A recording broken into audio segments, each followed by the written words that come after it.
Hey guys, tonight we're stepping straight into the grit and grime of the Wild West. You're not some gunslinger hero or mysterious drifter from the movies, you're just you. And you've somehow found yourself rattling along in a stagecoach that smells faintly of horse sweat, old leather, and the questionable lunch of the passenger next to you. The air outside is hot and dry enough to chap your lips before you even think about smiling. When the wheels crunch to a stop, you step out into a blinding cloud of dust that immediately sticks to your face. You probably won't survive this, but let's see how long you can last. So before you get comfortable, take a moment to like the video and subscribe, but only if you genuinely enjoy what I do here. And tell me in the comments where you're listening from and what time it is right now. Now, dim the lights, maybe turn on a fan for that soft background hum, and let's ease into tonight's journey together. You plant your boots onto the wooden planks of the boardwalk, and they creak like they're complaining about the weight. The sun is so sharp, it seems to slice around the edges of buildings, throwing hard, angular shadows over the street. The first thing that hits you, besides the grit in your eyes, is the smell. It's not one smell, really. It's a layered composition. Manure, stale beer, unwashed bodies, and a whisper of burning mesquite from a cook fire, somewhere you can't quite see. The stagecoach driver is already tossing down the last of the luggage. Rough canvas bags, dented tin trunks, and a suspiciously rattling wooden crate, someone swears, is just glassware. You glance around. Every face seems to give you the same slow, measuring look. The town itself is hardly more than two long rows of buildings facing each other across a wide strip of churned-up dirt. You see a saloon with swinging doors, a general store with a faded sign, and a blacksmith's shop where the rhythmic clang of hammer on metal echoes. Historians still argue whether most frontier towns were lawless dens of chaos or mostly sleepy outposts. What's clear is that first impressions could make or break you. The wrong glance, word, or step, and you might find yourself at the local boot hill before supper. You pull your collar up against the sun, already feeling your neck burn. The dust settles slowly, but it's never fully gone. It's just waiting for the next breeze or hoofbeat to stir it again. You pass a hitching post where horses eye you without interest. A mangy mule tied beside them lets out a long, annoyed bray, as if to say you're already in over your head. The ground is unforgiving. Every step kicks up fine powder that seems determined to coat the inside of your mouth. A man spits near your boot, grinning. This is the welcome most newcomers get. Suspicion wrapped in apathy, with just enough hostility to remind you you're not home. No mayor's ribbon cutting, no sign, no pie. You either prove you can handle yourself, or the place swallows you without ceremony. You glance toward the saloon. The piano is slightly out of tune, playing a hesitant melody. Laughter bursts out loud, sharp and slightly mean, before vanishing into the hum of voices. The smell of whiskey drifts out, mingling with frying meat. Your stomach growls, but you don't move toward it. A man passes with a sack of flour and a revolver that looks well used. You're suddenly aware of how empty your belt is. Out here, survival isn't about shootouts. It's about water, food, and keeping your head down. You pass the blacksmith's shop and feel the heat from the forge. The man behind the anvil doesn't look up, just keeps hammering a glowing horseshoe. Sparks jump and die on the floor. A sweaty boy pumps the bellows. You move on without asking questions. And at the end of the street, buildings lean at unsafe angles. A broken sign swings, squeaking in the wind. The ground dips toward a puddle where chickens peck half-heartedly. There's no shade, just the hard lines of wood and sun-baked earth. This is it. This is where your day in the Wild West begins, and the place is already testing you. Your lips are dry, your skin's tightening, and you're not sure where you'll sleep. The stagecoach starts rolling away, but you stay, breathing in the hot air. The dust settles on your shoulders like a silent dare. Welcome, stranger.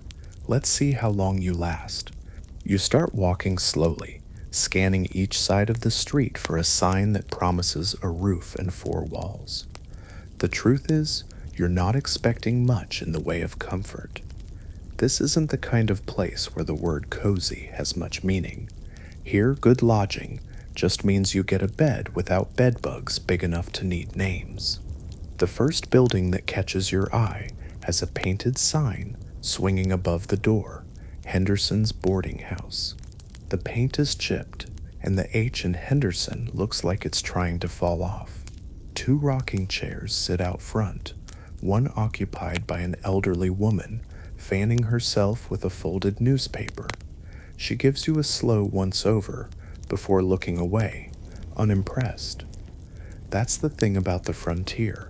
Everyone has seen people come and go, and the assumption is that you'll probably be gone before anyone remembers your name. You step inside, and the air is only slightly cooler than outside. A faint smell of boiled cabbage and mothballs hangs in the air. The front room has a sagging sofa, a desk covered with ledgers, and a wall clock that ticks too loudly for the size of the space. The woman behind the desk is tall, with hair pinned up so tightly it looks like it might hurt. "Room?" she asks, not bothering with pleasantries. You nod. She slides a key toward you, a heavy brass one with a frayed bit of ribbon tied to it. The price she names is steep for a place that looks like it's been losing the battle with time for at least 2 decades. Historians still argue whether frontier towns actually overcharge strangers, or if we just interpret the accounts through our modern idea of expensive. But right now, it feels like you're paying for the privilege of not sleeping in the street. The stairs creak in protest as you climb. The hallway smells faintly of old wood and dust, and the floor slopes just enough to make you feel like you're walking slightly uphill. Your room is at the far end. When you open the door, you're greeted by a narrow bed with a thin mattress that sags like it's been through too many guests, a small table with a cracked water pitcher, and a single window looking out over the alley. The curtains are stiff with dust. You set your bag down and test the mattress with one hand. It makes a faint crunching sound, not exactly reassuring. A quick glance under the bed reveals nothing but shadows, though you're not ruling out something small and multi-legged coming to visit later. You cross to the window and look outside. Below, a man is unloading a wagon of firewood, while a stray dog lurks nearby, waiting for scraps. The alley is narrow, lined with barrels, crates, and the back doors of businesses you passed earlier. Somewhere out of sight, someone is chopping vegetables, and the metallic thud of the knife echoes between the walls. It's hard not to imagine the people who've stayed in this very room before you. Travelers passing through, gamblers down on their luck, someone avoiding a debt or a person. The Wild West wasn't a place that asked too many questions. Rooms like this didn't care who you were, only that you could pay in advance. You lie down for a moment, boots and all, and stare at the ceiling. The boards are stained in places, the kind of watermarks that suggest the roof leaks when it rains. The air is stuffy, and the faint hum of flies reminds you you're never entirely alone here. Of course, if you were unlucky or broke, there were always cheaper options. Some people rented space in barns, sleeping beside animals for warmth. Others just bedded down in the corner of a saloon after the last drunk stumbled out. Quirky fact, in some towns you could rent nothing more than a blanket and a spot on the floor of a flophouse, and the blanket wasn't even yours to keep. You sit up again, restless. Staying in here feels too much like hiding, and you don't want to look like you're avoiding the town. Out here, disappearing too early in the day just makes people more curious about you, and curiosity isn't always friendly. You decide to check for other lodging, just in case. The second place you find is called the Traveler's Rest, though the lettering on the sign is so faded you read it as the Traveler's Rest at first. This one has a porch with peeling paint and a spittoon by the door, half full and buzzing with flies. A man in a vest sits in a corner chair, whittling at a stick and watching you like you're the most interesting thing he's seen all week. Inside, it's darker and cooler than Henderson's, but the smell is stronger, stale tobacco smoke mixed with something sharp and chemical. The man behind the counter offers a room for slightly less than Henderson's, but you notice a suspicious stain on the wall behind him that looks uncomfortably like blood. You politely decline and back out before he can ask why. You can see now that in the Wild West, lodging is a gamble every single time. You might get lucky and find a clean bed with fresh sheets, or you might spend the night fending off bed bugs the size of grapes. The safest place isn't always the most expensive, and the cheapest isn't always the worst. It's just a roll of the dice, like so many things here. As you walk back toward Henderson's, the sun dips just slightly, but the air still clings to you, heavy and hot. Somewhere down the street, someone shouts, and a burst of laughter follows. The woman still sits in her rocker, fanning herself, giving you a glance that might be approval or just recognition that you're still here. For tonight, Henderson's boarding house will have to do. You've got a key, 4 walls, and a roof over your head. In this place, that's already more than some can claim. You don't think much about water until you can't find any. Out here, the air drinks it right out of your skin. Your lips feel dry and papery, and there's a dull throb starting just behind your eyes. Back home, you'd stroll to the kitchen and pour yourself a glass without a thought. Here, water isn't just a tap away, it's a question mark that could ruin your day. You step out of Henderson's boarding house with a tin cup you found on the washstand, figuring you'll fill it somewhere nearby. The alley smells faintly of damp wood, which gives you a flicker of hope. You follow the scent to a hand pump standing behind the blacksmith's shop, the handle slick with rust and old splinters. You give it a try, working the pump until your arm aches. When water finally gushes out, it's brownish at first, like tea brewed with dirt. You let it run a bit, hoping it clears. It does, sort of. The liquid turns a cloudy gray, the kind of shade that makes you think twice about putting it in your body. Historians still argue whether settlers were more resilient to questionable water because they built up immunity, or if they were just more willing to gamble with their health. Either way, dysentery wasn't just a word from a game. It was a real and frequent visitor. A young boy appears beside you, holding a dented bucket. He waits for you to step aside, then pumps a few strokes, filling his bucket with the same murky stuff. Better if you boil it first, he says casually, like he's talking about adding sugar to coffee. You thank him, and he shrugs before wandering off. Boiling water means finding a fire, which means finding fuel. In a town this dry, wood is precious, and nobody's giving it away. That's when you remember there's a public trough in front of the livery stable. It's mostly for horses, but in the movies, people drink from them too. You head that way, already suspecting it's a bad idea. When you arrive, the trough is half full of warm, green-tinged water, the surface broken by horse lips slurping loudly. A thin film of something oily glistens in the sunlight. A mule lifts its head and stares at you with judgment in its eyes, as if to say, "Go ahead, see what happens." You decide you're not that desperate. Not yet. You pass the general store next, thinking maybe they sell bottled water, or at least a clean canteen. Inside, the air smells of burlap, dry goods, and faintly of kerosene. The shopkeeper is a thin man with sleeves rolled up past his elbows. You ask about water, and he points to a shelf of ceramic jugs. The price is enough to make you blink. Apparently, in the Wild West, clean water is as much a commodity as coffee or tobacco. Quirky fact, some frontier towns had water wagons that made rounds, selling barrels hauled from distant springs. The phrase falling off the wagon came from the idea that folks riding the wagon for water delivery were sober until they weren't. Today, you'd gladly fall onto a wagon if it meant a drink you could trust. You leave the store empty-handed, deciding instead to try the well behind the church. The door to the church is propped open, letting the sound of a single voice drift out, someone practicing a hymn in the slow, careful way of people who don't have an audience yet. The well itself has a wooden cover and a rope bucket. You drop the bucket down, hearing it splash far below.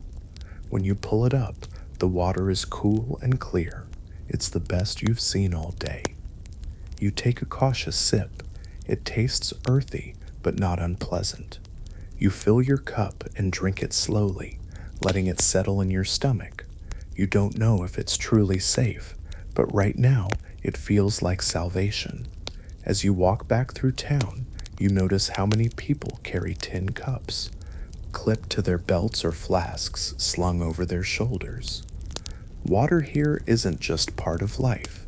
It's a daily preoccupation, a quiet chore that shapes the rhythm of the day. By the time you're back at Henderson's, the heat is pressing harder, your shirt sticks to your back, and your head feels heavy. You take another sip from your cup, savoring it like it's fine wine. Tomorrow, you'll have to find more. Out here, thirst isn't something you fix once. It's a problem that waits for you every single day. Breakfast in the Wild West is not the hearty, cinematic feast you might be imagining. You're not walking into a warm kitchen where biscuits are rising in the oven and a pot of coffee bubbles invitingly on the stove.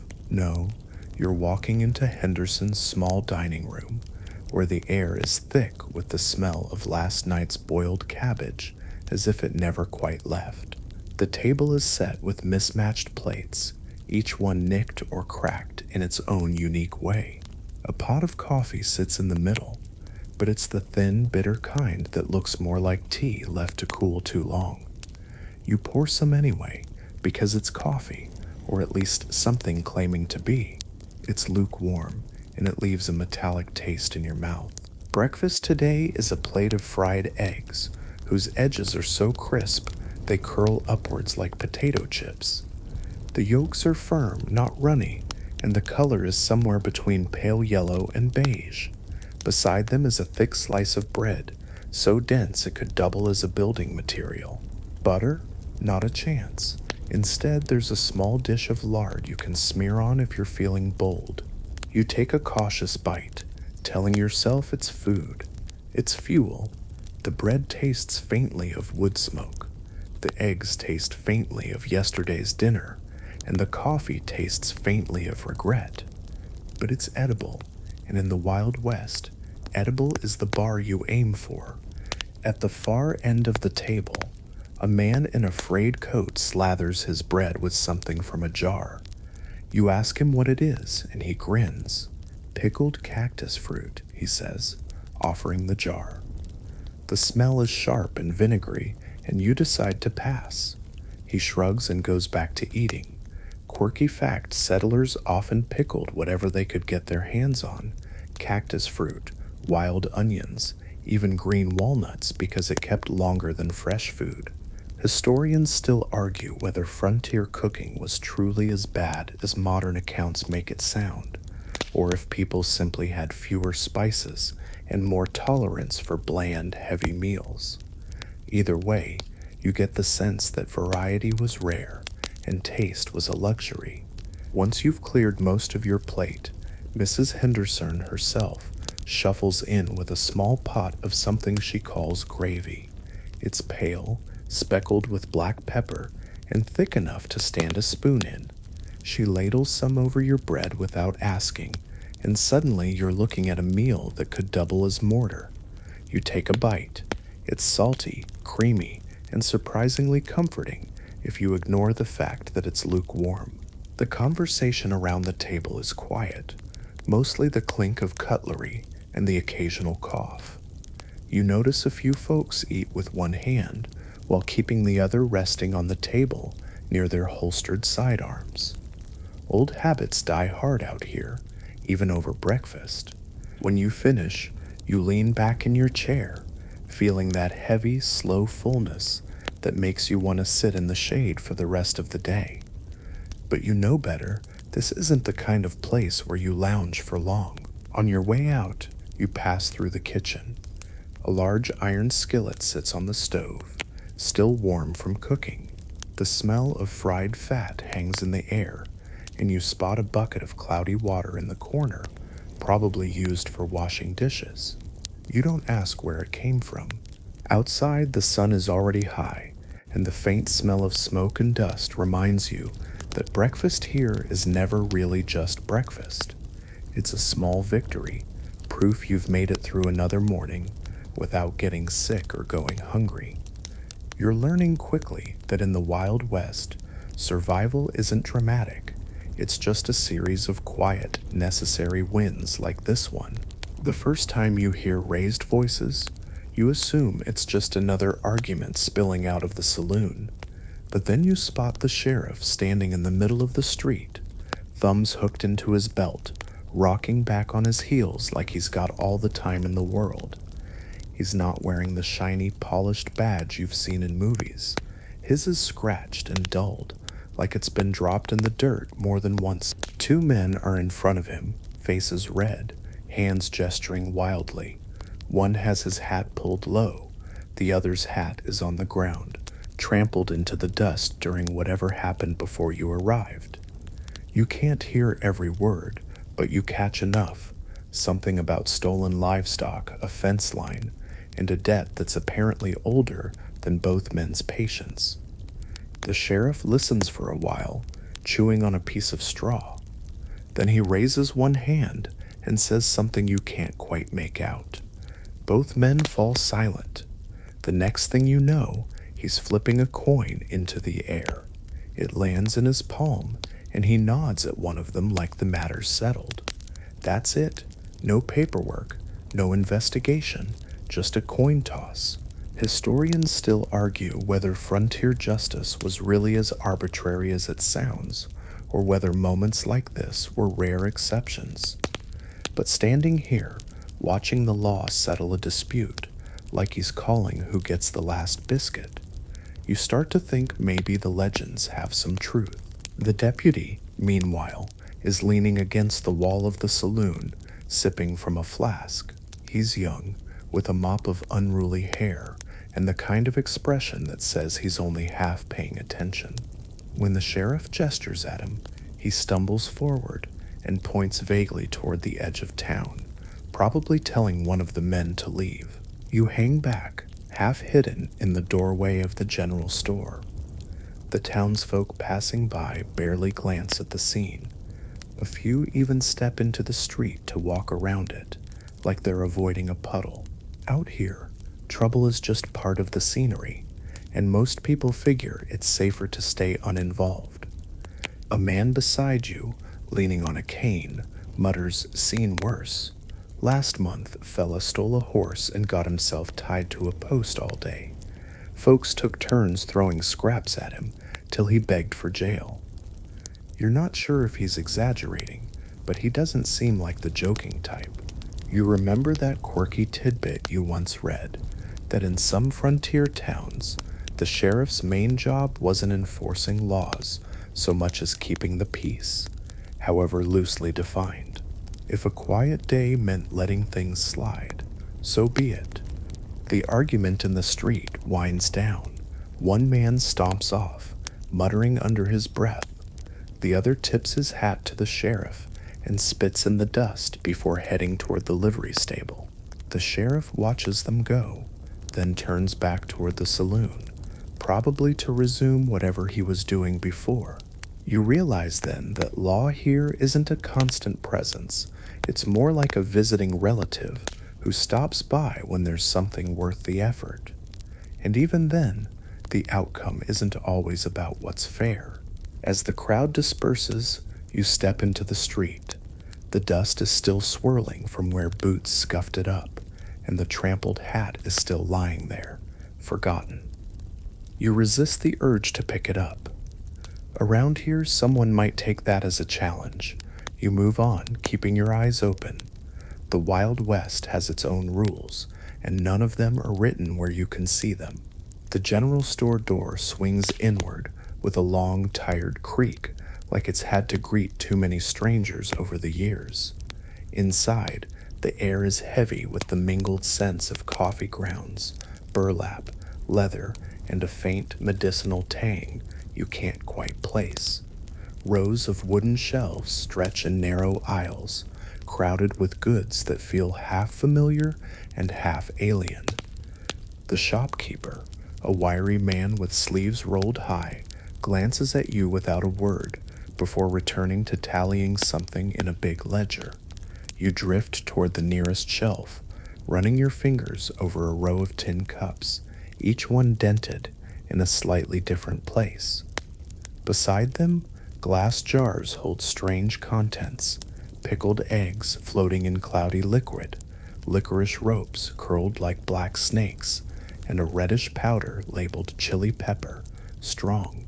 You move along and find a display of clothing, wool socks, flannel shirts, and canvas trousers, stiff enough to stand on their own. A small sign tells you the prices are firm, which in frontier speak means don't even try to haggle. You check the tag on a plain shirt and nearly laugh. This costs more than you paid for your room at Henderson's. Historians still argue whether these markups were pure opportunism or just the unavoidable cost of hauling goods in from far-off suppliers. Either way, the prices make your wallet ache. In the back corner, a glass cabinet displays remedies. The labels are bold: Dr. Williams' vegetable cure-all, Smithson's elixir for vital energy, and the mysteriously vague lung strengthener. You lift one bottle and read the fine print. Alcohol, laudanum, maybe a few herbs if you're lucky. Quirky fact, some of these tonics did have an effect, but mostly because they were loaded with enough alcohol or opium to make you forget what was wrong in the first place. The shopkeeper finally speaks. Need anything in particular? He asks in a voice that's equal parts polite and guarded. You hesitate, because in a store like this, you can either be quick and clear, or get sized up like you're wasting his time. You mention you're just looking. He nods slowly, like he's filing that away for later. You wander past barrels of nails, spools of thread, lanterns, and boxes of ammunition stacked beside sacks of flour. At the counter, a little display offers snake bite kits, which appear to be nothing more than a small knife and a glass bottle with a cork. You can't tell if that's reassuring or terrifying. A boy comes in, holding a list, and the shopkeeper moves to fill it without asking questions. You watch as he measures out sugar into a paper sack, then weighs a chunk of salt pork before wrapping it in brown paper and tying it with string. Everything here is portioned out by hand, nothing prepackaged. It's a reminder that nothing about this place is easy. You don't just grab something off a shelf and swipe a card. You pick up a tin of biscuits, feeling their hard edges through the metal. You imagine carrying them in your bag, eating one at a time until they're gone. No one here has the luxury of wasting food, and the portions match that reality, just enough to keep you going, never enough to feel spoiled. At the counter, you pay for a small bag of jerky and a tin cup, and the coins clink loudly in the quiet room, and the shopkeeper sweeps them into a drawer with a motion that suggests he's done it thousands of times. When you step outside, the sunlight feels sharper after the dim interior.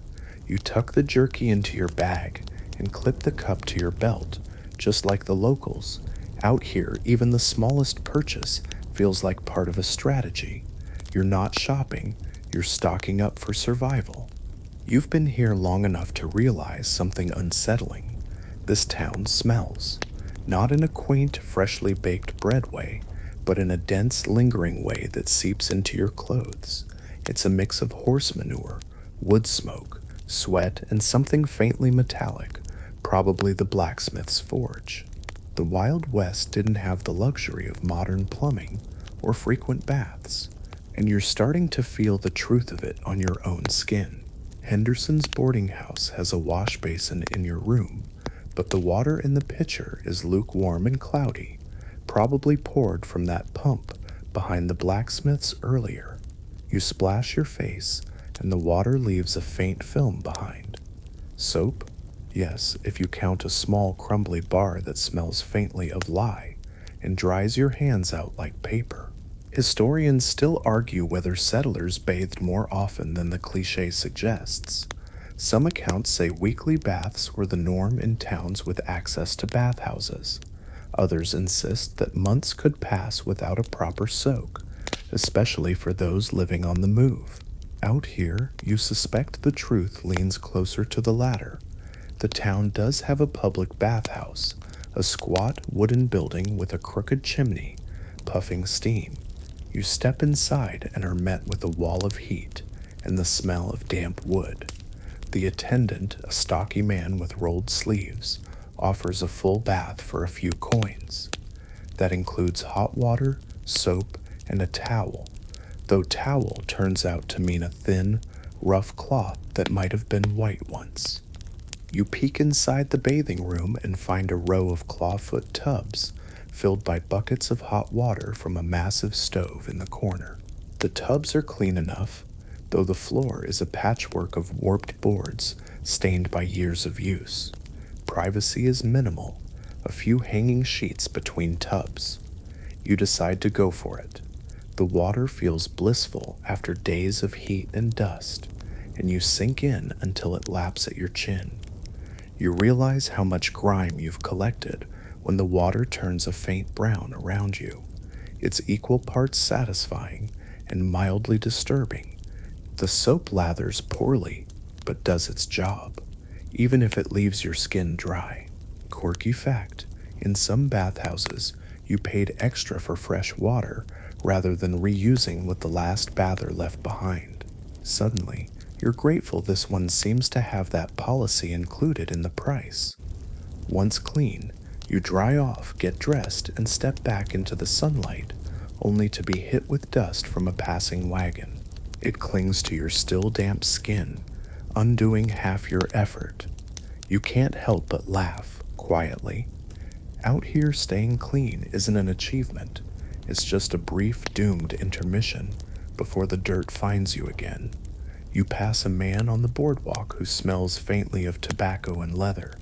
He nods at you and says, "Just out of the tubs, huh? You'll get used to it."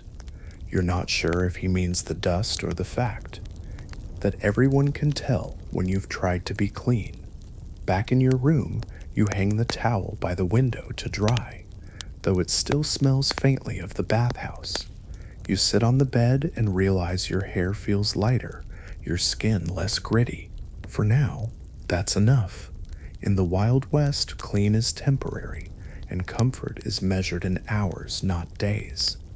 It doesn't take long for you to learn that in the Wild West, doctor is a flexible term. Sometimes it means a man with medical training from back east. Sometimes it means the only person in town who owns a bone saw and isn't squeamish.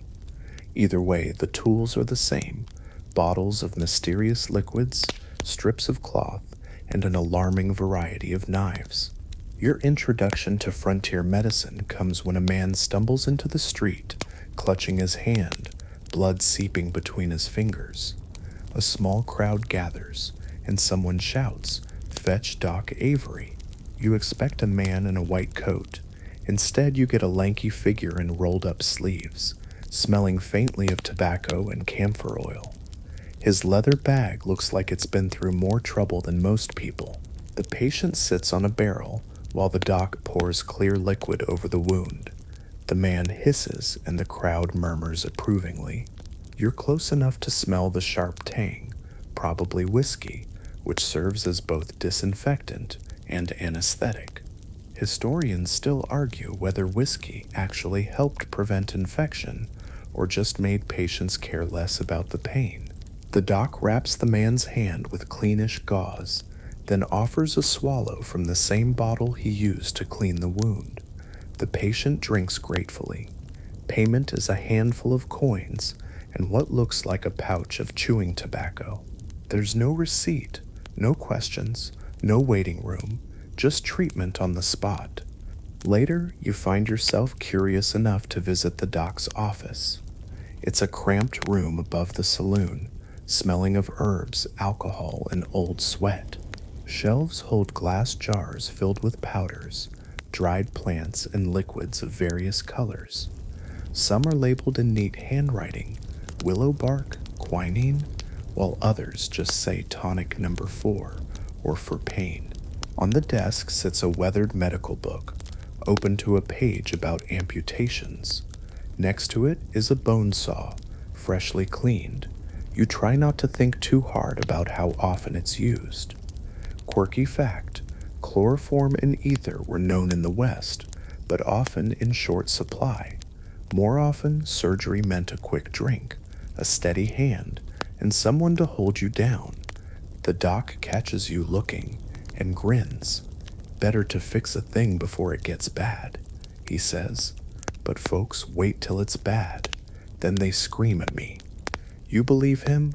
Out here people work through pain until it's unbearable. There's too much to do and too few hands to do it. You leave feeling grateful you haven't needed his services. Still, the thought lingers. If you got hurt here, your recovery would depend less on medicine and more on sheer stubbornness.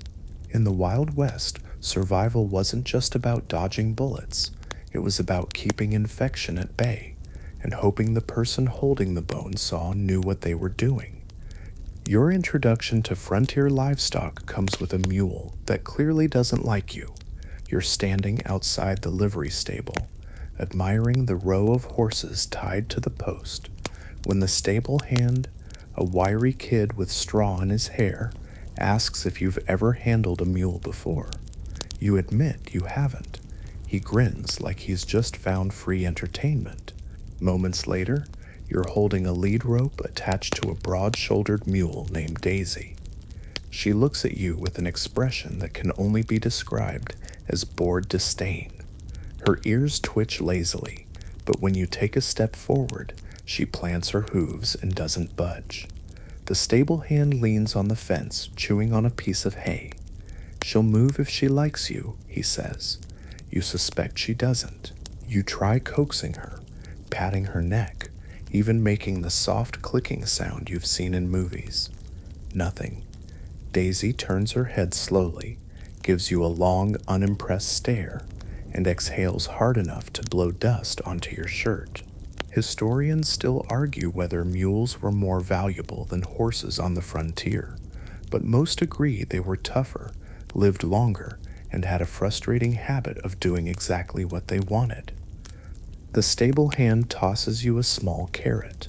You offer it to Daisy, who takes it delicately from your hand, then immediately turns and swishes her tail in your face. The stable hand laughs so hard he nearly drops his hat. You decide to lead her anyway, giving the rope a gentle tug. Daisy finally moves, but not in a straight line. She veers toward a barrel of oats and refuses to pass it. The stable hand calls this mule logic and shrugs like it's just the way of things. Quirky fact, mules were often the preferred pack animals for long journeys because they could carry heavy loads and survive on less food and water than horses. The downside? Their personalities made them famously difficult to boss around. After a few awkward laps around the yard, Daisy seems to tire of the game and walks beside you without protest. You start to think you've earned her respect, until she suddenly stops, lowers her head, and lets out the loudest, most judgmental bray you've ever heard. A few townsfolk turn to look. Someone shouts, "She likes you," but you're not convinced. You hand the lead rope back to the stable. Hand who grins, not bad for your first time. She only does that when she's fond of someone, or when she thinks they're an idiot. He doesn't clarify which he means. You leave the stable smelling faintly of dust, hay, and mule breath. Out here, even the animals have opinions about whether you belong. The midday sun has climbed high, beating down on the dusty street with no mercy. You find yourself drawn to the blacksmith's shop, where the rhythmic clang of hammer on metal cuts through the heat like a steady heartbeat. The forge glows bright, a fiery core in the middle of this rough little town, and the blacksmith himself moves with practiced strength, sweat beading on his brow. You watch as he shapes a horseshoe, bending and pounding the red-hot iron with precision. Sparks fly, briefly lighting the dim shop like miniature fireworks. The smell of burning coal and hot metal fills your lungs, sharp and intoxicating.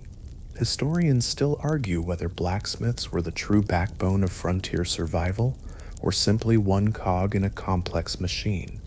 But standing here, it's easy to see their importance. A small group of ranchers and cowhands lean against the walls, sharing stories while waiting for their tools or shoes to be fixed.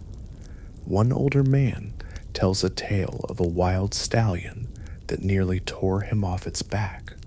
Another jokes about the time he lost a shoe and had to limp for miles before the blacksmith could patch him up.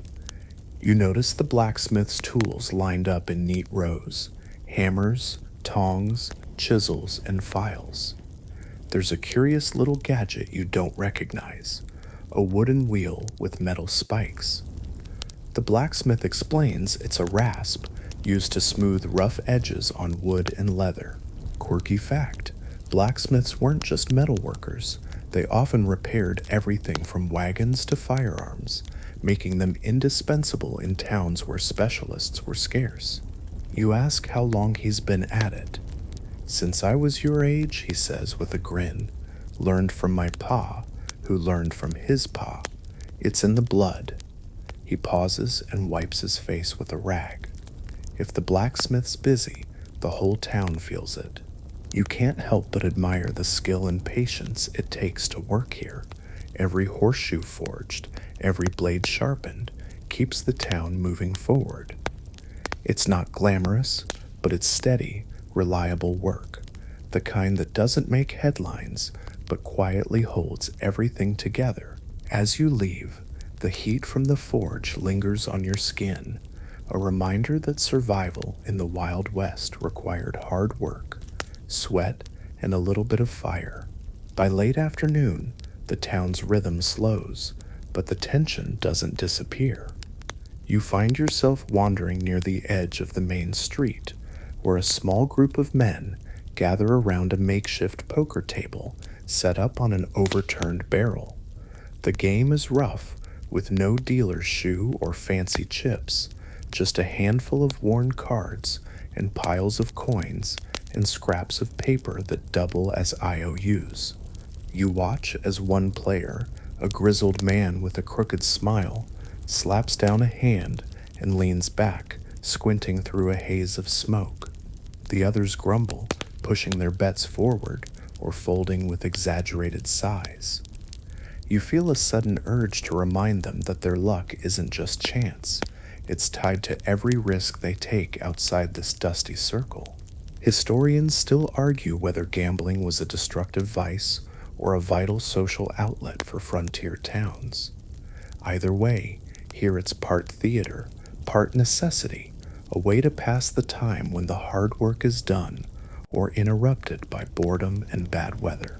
Quirky tidbit: some towns had bounty games where the loser had to work off their debt by doing chores or running errands.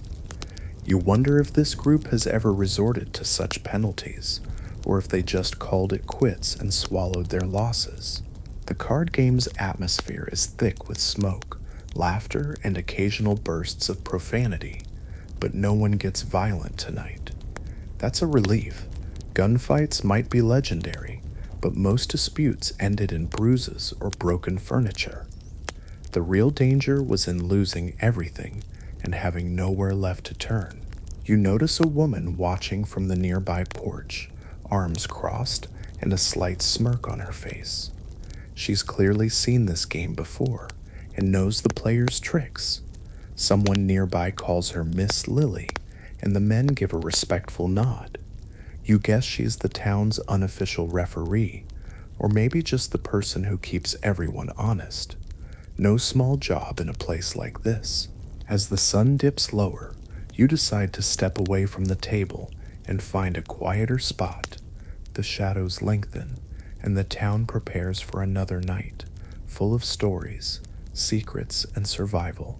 Night falls fast in the Wild West, and with it comes a different kind of quiet, less peaceful, more watchful.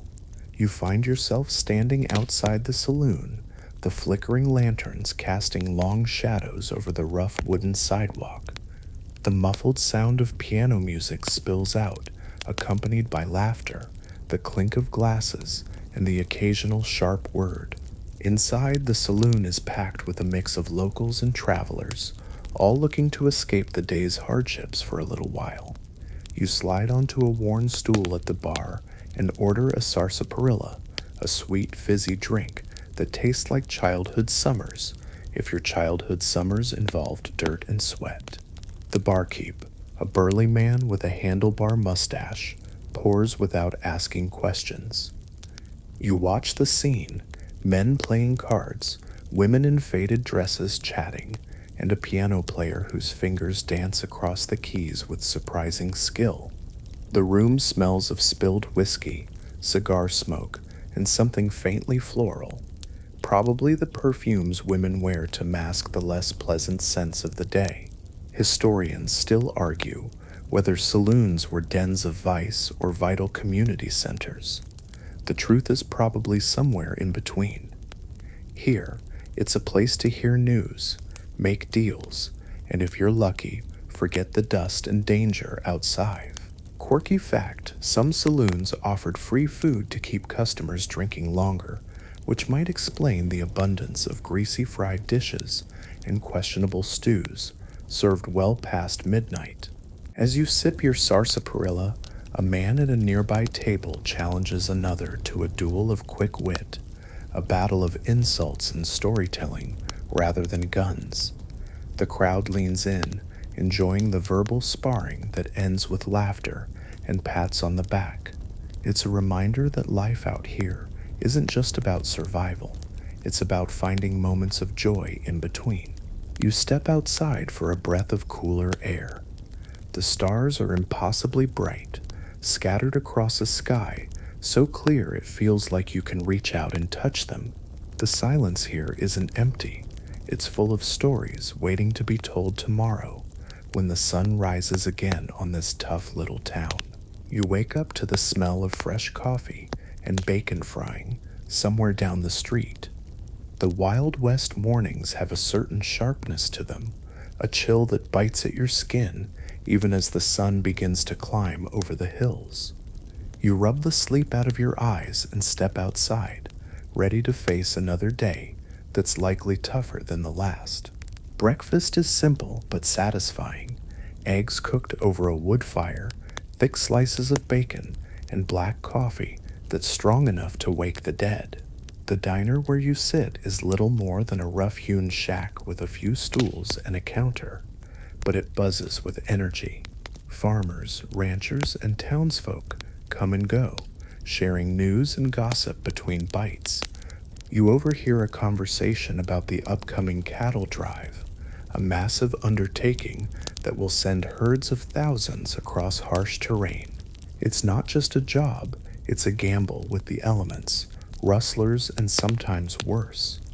Historians still argue about how much the cattle drives shaped the myth versus the reality of the West, but there's no denying their importance to the economy here. Quirky tidbit: Cowboys on these drives often had to deal with everything from thunderstorms to stampedes, but one of the biggest threats was actually dust pneumonia, caused by inhaling endless clouds of dust kicked up by hooves and wagons. You make a mental note to be grateful for modern medicine. You watch as a group of cowboys mount up, their hats pulled low, faces grim with determination. One of them spots you staring and tips his hat with a smirk that says, "Not everyone makes it back." You nod, knowing the truth behind those words. As you finish your coffee, you realize that surviving the Wild West wasn't just about toughness, it was about knowing the risks, respecting the land, and hoping that luck would lean your way. For now, you're just passing through, but the lessons are sinking in. This is no place for the faint-hearted. By late afternoon, the sky begins to darken with heavy clouds, a sign of an approaching storm. You're out near the edge of town, where the flat plains stretch endlessly, and the wind picks up, carrying a dry, dusty scent. The horizon flickers with lightning, distant but growing louder by the minute. You remember hearing stories about the weather out here, how a sudden thunderstorm could mean life or death. Without sturdy shelter, a lightning strike or flash flood could wipe out everything in minutes. You hurry back toward town, feeling the weight of the darkening sky pressing down on you. Historians still argue how well settlers adapted to the unpredictable weather. Some say they learned quickly, building homes with deep foundations and storm cellars. Others believe many underestimated the risks until disaster struck. Either way, nature here demands respect. Quirky fact: some towns kept barrels of rainwater, not just for drinking, but to patch leaks and fight fires. You spot a few rusted barrels by a general store and wonder how long ago the last good rain fell. The first drops hit your face, a sudden sharp surprise after days of dry heat. You duck under a porch just as the sky opens up and the rain turns into a steady downpour. The sound on the wooden roof is soothing but relentless, drowning out the usual creaks and groans of the town. People rush past, some laughing, others grumbling, all soaked within minutes. You notice a group of kids splashing in puddles, their muddy boots sending sprays of water everywhere. The town, despite its grit and hardship, has moments like this, brief escapes where the storm becomes a game rather than a threat. As the rain slows to a drizzle, you stand on the porch, watching the water pool in the street and flow down the gutters. The dust is gone, replaced by the fresh smell of wet earth and wood. It's a reminder that even in this harsh place, nature has a way of cleansing and renewing. As night settles in once more, the town grows quieter. You wander down the main street, now slick with rain, reflecting the flickering gas lamps like tiny stars scattered on the ground. The air feels cooler, fresher after the storm, but there's still a heaviness, a reminder that out here, peace is often temporary. You pass the stable where Daisy the mule once tested your patience. The animals are calm now, settled into their stalls for the night. You catch a glimpse of Miss Lily locking up her shop, her silhouette framed by a dim lantern. Her eyes meet yours briefly, and you sense the quiet resilience that keeps this town alive. The saloon is closing, the piano's last notes fading into the night. Outside, the streets are mostly empty, save for a lone figure trudging home through the mud. You think back to the blacksmith's forge, the poker game, and the frontier doctor, each piece of this puzzle that makes the Wild West less legend and more raw, gritty reality. You realize that surviving here wasn't about heroics or glory. It was about endurance, stubbornness, and sometimes sheer dumb luck. The Wild West could chew you up and spit you out before dawn, and most days it didn't wait that long. Quirky fact: despite its wild reputation, Many frontier towns had curfews and strict rules, often enforced by town marshals who preferred order over chaos. It wasn't all gunfights and saloons. Sometimes it was just the slow, steady work of keeping the peace. As you find a quiet spot under a fading street lamp, you think about the people who called this place home, their hopes, fears, and endless battles with a land that refused to be tamed. You might not survive a day here, but now you understand why they stayed. The night wraps around you like a heavy blanket, and the stories of the Wild West settle in your mind, ready to drift you off into sleep.